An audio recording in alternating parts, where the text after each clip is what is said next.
শুভ সকাল বন্ধুরা, নতুন একটা দিনে নতুন সকালে আপনাদের সকলকে স্বাগত জানাই আমার বং উপমা চ্যানেলে। আজ শুক্রবার, ঘড়িতে বাজে 7টা। সকালবেলায় চলে এসেছি ছাদে। আজকে দিনটাকে আমার ছাদ বাগান থেকেই শুরু করছি। অ্যাকচুয়ালি সকালবেলায় না, মানে আরেকটু আগে হলেও মন্দ হয় না। ভোরের বেলা যাকে বলে 5:30 6টা এরকম সময়ে ছাদে আসতে বেশ ভালো লাগে। এরকম বাগান ভর্তি ফুল থাকবে, হালকা মিষ্টি একটা রোদ্দুর যেটা গায়ে পড়লে বেশ ভালো লাগে। আর এরকম সময় ছোটো ছোটো পাখি আমাদের এখানে প্রচুর, এই এলাকাটাতে প্রচুর গাছপালা আছে তো, যার কারণে প্রচুর পাখি। তো পাখিদের এই আনাগোনা কলরব শুনতে ভালো লাগে বেশ।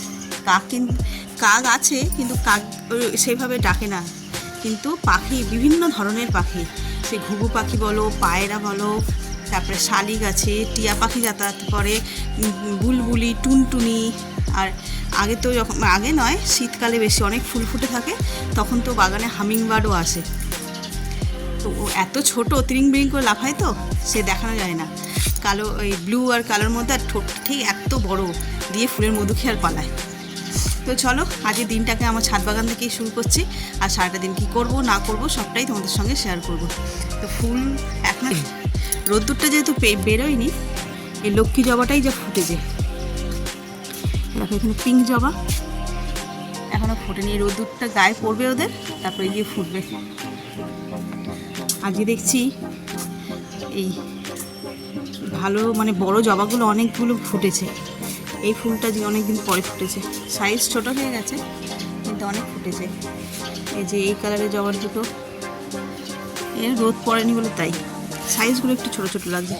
অ্যাকচুয়ালি গাছগুলোকে ছাড়তে হবে। এই যে দেখছো এই অবস্থা, এইগুলোকে ছেড়ে ছাটে দিলে না গাছেরও গ্রোথ বাড়ে, ফুলও ভালো হয়।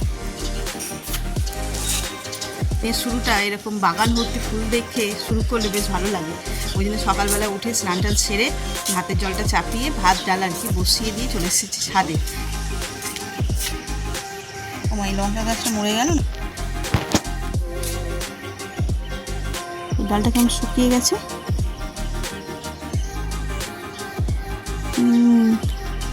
এই জন্য লঙ্কা কটা পেকে গেল, ছোটো ছোটো অবস্থাতেই পেকে গেল। এই ডালটা শুকিয়ে গেল।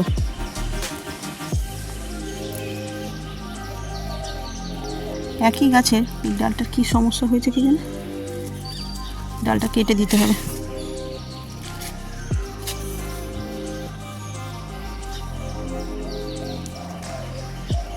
এই দেখো, এইগুলো যদি বড় হতো কত বড় সাইজ হতো।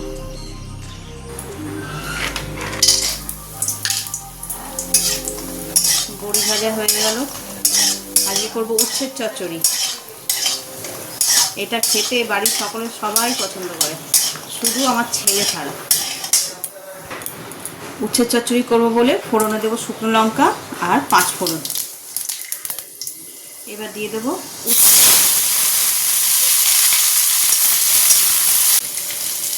উচ্ছেটা বেশ লাল লাল করে ভাজা হয়ে গেছে। এবার সবজিগুলো দিয়ে দেবো।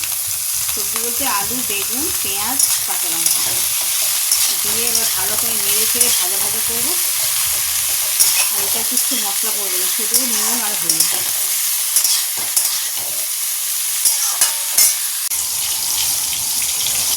আর এই বাজার দিয়ে দেখো কি এনেছে, তো বড় বড় সাইজের ভোলা।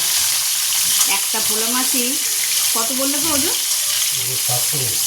700 মতন হবে, মানে 700 কাছাকাছি, 700 নয়। তো ছোটো ভোলা মাছ তো খাওয়াই হয়, এরকম বড় বড় ভোলা মাছ আমাদের হয়তো সচরাচর আসেনি কখনো, ওই জন্য কেমন স্বাদ হবে। তারপরে দেখো ভোলা মাছটার মধ্যে এই যে তেল সমেত, এটা খেতেও দারুণ। আর এই যে রনের জন্য চিকেন আনা হয়েছে, অল্প চিকেন রান্না হবে। চলো মাছটা ভেজে নিয়ে ঝাল করবো।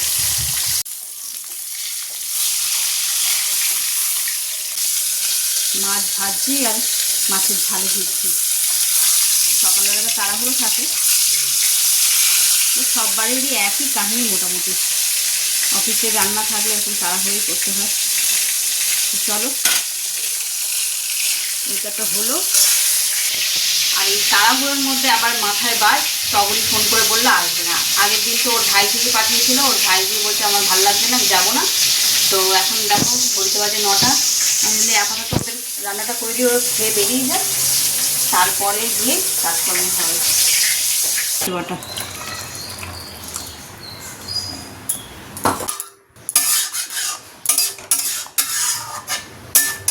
একটুখানি ফুটলে এই যে ধনেপাতা বেছে রেখে দিয়েছি। মাছের ঝালে ধনেপাতা না দিলে যেন ঠিক জমে না। দেখো ধনেপাতাও দিয়ে দিলাম, সুন্দর মাছের ঝাল রেডি। ঘড়িতে ওই বাবারে 1টা মতন বাজে, ওই বাকি আছে একটুখানি। সেই যে বললাম টগরি আসবে না, কাজকর্ম সেরে মানে বাসি কাজ সেরে অনেকগুলো জামা কাপড় ছিল খেয়েছে, স্নান টান করে মেলে ঠেলে দিয়ে একটু রেস্ট নিয়ে এখন ঢুকেছি রান্নাঘরে। রেস্ট ঠিক নয়, ছেলেকে বাংলা পড়াচ্ছিলাম। চিকেন, শর্টকাট চিকেন, যেহেতু ছেলে একা খাবে। এই যে সব মশলা একসঙ্গে দিয়ে দিয়েছি, দিয়ে ভালো করে কষিয়ে আর এই চিকেন কটা দিয়ে দেবো। আলু ঠালু আজকে আর কিছু দেওয়া হবে না, দেবো না আর কি, আলু লাগবে না, ও এমনি আলু খায় না। চলো চটপট করে নিই। এই এদিকে তো চিকেন হচ্ছে আর এই যে বাংলা পড়ানো চলছে। এই দেখো এরকমভাবে ম্যামরা সব নোটস এখন দিয়ে দেয়, ঘরে বসে রেডি করতে হয়। ওই একটু হেল্প করছি, বাংলা সচরাচর পড়তেই চায় না, ওই ধরে নিয়ে বসে পড়িয়ে দিলে চটপট হয়ে যায়। তো চলো এক হাতে দুদিকে দুটো কাজ করি, নইলে আর হয়ে উঠবে না। 1টা বেজে গেছে, আর কখন চিকেন হবে কখন খাবে।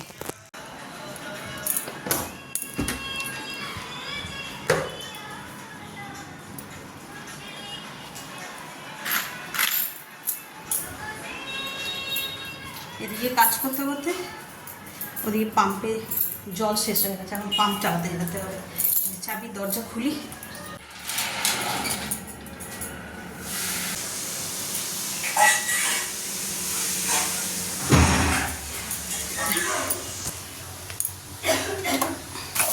সন্ধ্যের জল খাবারে এই যে আবার পাস্তা রেডি হচ্ছে। ছেলেকে নিয়ে পড়াতে নিয়ে যাবো, তাড়াহুড়ো করছে ওই জন্য। ঘড়িতে 6:30 বেজে গেছে। এখানে সবজিগুলো সব ভেজে নিচ্ছি আর এইদিকে পাস্তা। আর এখানে প্রেসারে করবো চানা মশলা, সেই জন্য এটাকে সিদ্ধ বসিয়ে দিয়েছি। এসে করবো, এটা আর এখন করবো না।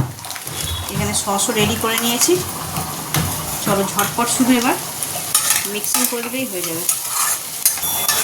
সব কিছু একসঙ্গে মিশিয়ে দিয়েছি, সব কিছু বলতে সবজি আর পাস্তাটা। এরপর এর মধ্যে দিয়ে দেবো রেডি করে রাখা 1 বাটি সস। এই সসটা যেন এটা যে ওই পিৎজা পাস্তা যে সসটা পাওয়া যায় সেইটা, তার সঙ্গে অল্প একটুখানি দিয়েছি, কী যেন ওর নাম, টমেটো সস। চলো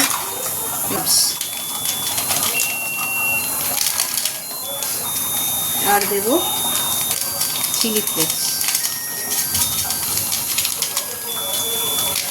ব্যাস আর কিছু দেওয়ার নেই। এবার সুন্দর করে নেড়ে চেড়ে আর সার্ভ করে দেবো। এখন তো ঘড়িতে 6:45 বাজে, এখন মা খাবে না। 6:45 সবে বাজে, এখন তো কেউ খাবে না। রেডি করে দিয়ে গেলাম, যখন খাওয়ার মনে হবে তখন সবাই খেয়ে নেবে। আর রনও এতেই খাবে। চলো এটা রেডি। এই যে সুন্দর দেখতে হয়েছে।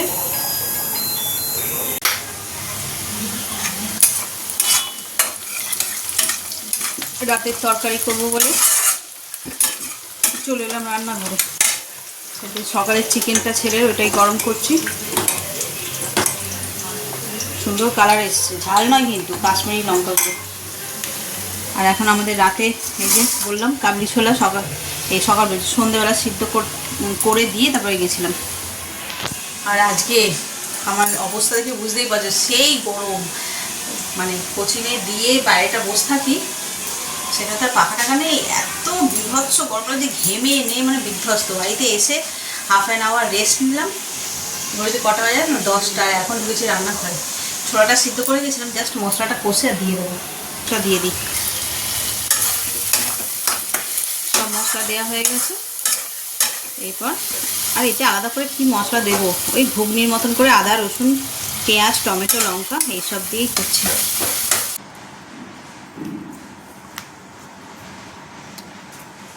ঘড়িতে বাজে 12টা, খাওয়া দাওয়া সব কমপ্লিট। আর কি সমস্যা দেখো, রাত্রিবেলায় গতকাল না আজকে আমার ঠিক মনে পড়ছে না, আমাদের বাড়িতে একজন মাসি আসে, সে হচ্ছে যে একটু গ্রামের দিকে বাড়িটা, ও কচু শাক নিয়ে আসে, কেটে কুটে রেডি করে নিয়ে আসে বিক্রি করতে আর কি। তো ওর কাছ থেকে নিয়েছিলাম। এবার আগামীকাল শনিবার নিরামিষ হয় রান্না, তো আগামীকাল করবো কচু শাক। তো কচু শাক যেহেতু করতে অনেকটা সময় লাগে, তো আজকে যেন ধুয়ে বেছে রেডি করে রাখবো বলে আর কি। এই রাত্রিবেলায়, রাত্রি 12টার সময় এসব করছিলাম। এরপর দেখছি হাতটা দেখি কুটকুট কুটকুট করেই যাচ্ছে। আমি অ্যাকচুয়ালি বেসিনের মধ্যে ধুই, ঝোড়ার মধ্যে নেড়ে নেড়ে ভালো করে ফোর্সে জল চালিয়ে ধুই। আর আজকে আমাদের পাম্পটার কী সমস্যা হয়েছে কী জানেন, জল এত সরু করে পড়ছে, ভালো করে মানে কি বলবো তোমার, এরকম করে নিয়ে যে মুখ ধোবো, পুরো মুখ যেন ধোয়া হচ্ছে না, 2-3 বার করে নিয়ে তবে মুখ ধুতে হচ্ছে। আর ওই অত বড় গামলায় কচুর শাক কী করে ধোবো? তো সেই জন্য কি যে বালতির মধ্যে, ওর বাবাই বললো যে বালতিতে একটু বেশি করে জল নিয়ে নাও, নিয়ে তবে ধো। ওই জল নিয়েছি, নিয়ে এবার হাত দিয়ে নেড়ে নেড়ে ধুয়েছি, 2 হাত চুলকাচ্ছে। লেবু দিয়েছি, কে জানে এই এখনও মিসমিস করছে, অল্প ঠিক হয়ে যাবে। আর যদি না ঠিক হয় তাহলে আজকে রাতের ঘুম গেল। কুটকুট কুটকুট আর যেখানে একটুখানি কুটকুট করবে না, মানে সেখান থেকে আর ব্রেন সরবেই না। তো চলো, অনেক রাত্রিরও হয়ে গেছে, খাওয়া দাওয়া হয়ে গেছে, এবার শুয়ে পড়বো। ভিডিওটাও এই পর্যন্তই রাখছি। আর আজকে গরমে বিশাল কষ্ট পেয়েছি, এসি চলছে, একদম শটাং শুয়ে পড়বো। ভিডিওটাও আর বেশি বাড়ালাম না, এই পর্যন্তই রাখছি। আর যারা এত পর্যন্ত দেখছো তাদের অসংখ্য ধন্যবাদ। এত পর্যন্ত দেখে যদি কিছু ভালো লেগে থাকে তাহলে please like, comment, share and subscribe. সকলে ভালো থাকবেন, সুস্থ থাকবেন। আগামীকাল আবার একটা নতুন দিনের সঙ্গে দেখা হচ্ছে। Good night.